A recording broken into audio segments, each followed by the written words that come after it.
Hello বন্ধুরা, welcome to football দুনিয়াতে ভিডিওতে সবাইকে স্বাগত। তো এই ভিডিওতে ইস্ট বেঙ্গল কোচ রিলেটেড একটা খুব ইম্পর্টেন্ট আপডেট তোমাদের সঙ্গে শেয়ার করব।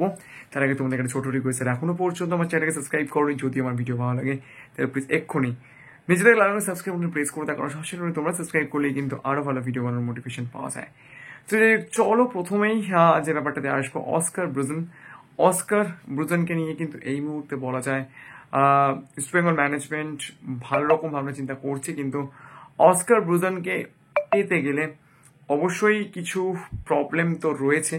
যেরকম অস্কার ব্রুজেন তিনি কিন্তু তার যে ফিনান্সিয়াল ডিমান্ড, তার যে আর্থিক চাহিদা রয়েছে, সেই আর্থিক চাহিদাটা মেটানো গেলেও তিনি কিন্তু একটা শর্ত দিয়েছেন ইস্ট বেঙ্গল ম্যানেজমেন্টকে। তিনি বলেছেন যে ক্লেইটন সিলভার জায়গায় তিনি কিন্তু রবসন রবিনোকে নিয়ে আসতে চায়। হ্যাঁ, এইটা কিন্তু একদম পারফেক্ট একটা আপডেট হিসেবে কিন্তু তোমরা কনসিডার করতে পারো। অস্কার ব্রুজেনের প্রথম পছন্দ ক্লেইটন সিলভা নয়, ফলস নাইন হিসেবে তিনি কিন্তু রবসন রবিনোকে খেলাতে চান।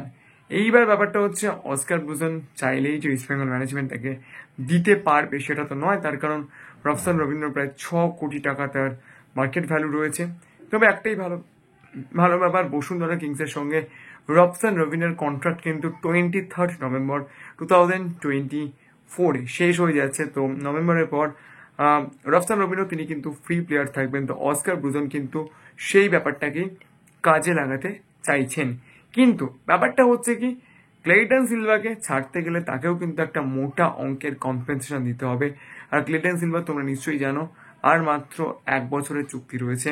তো সেক্ষেত্রে মাত্র কয়েক মাসের জন্য আবার একটা মোটা অঙ্কের কম্পেনসেশন ইস্ট বেঙ্গল ম্যানেজমেন্ট কতটা দিতে চাইবে বা দেওয়াটা কতটা রিলেভেন্ট হবে, সেইটা নিয়ে কিন্তু ইস্ট বেঙ্গল ম্যানেজমেন্ট একটা দ্বিধাদ্বন্দ্বের মধ্যে রয়েছে।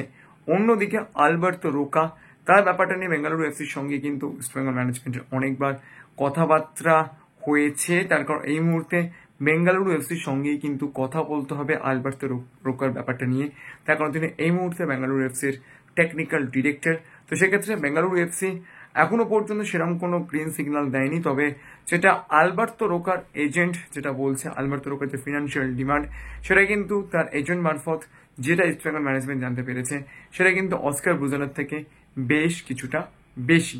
কিন্তু অস্কার ব্রুজেনের যেটা বক্তব্য, তিনি কিন্তু রবসন রবিনোকে নিয়েই কাজ করতে চান।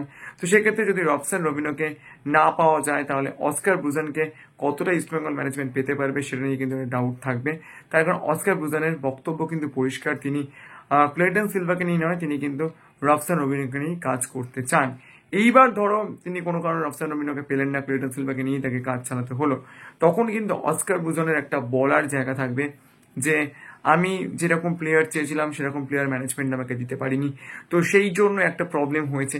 তো এই ব্যাপারগুলো নিয়ে কিন্তু এই মুহূর্তে পারমিটেশন কম্বিনেশন চলছে, অন্যান্য কোচেসরাও কিন্তু এই মুহূর্তে রয়েছে লিস্টে।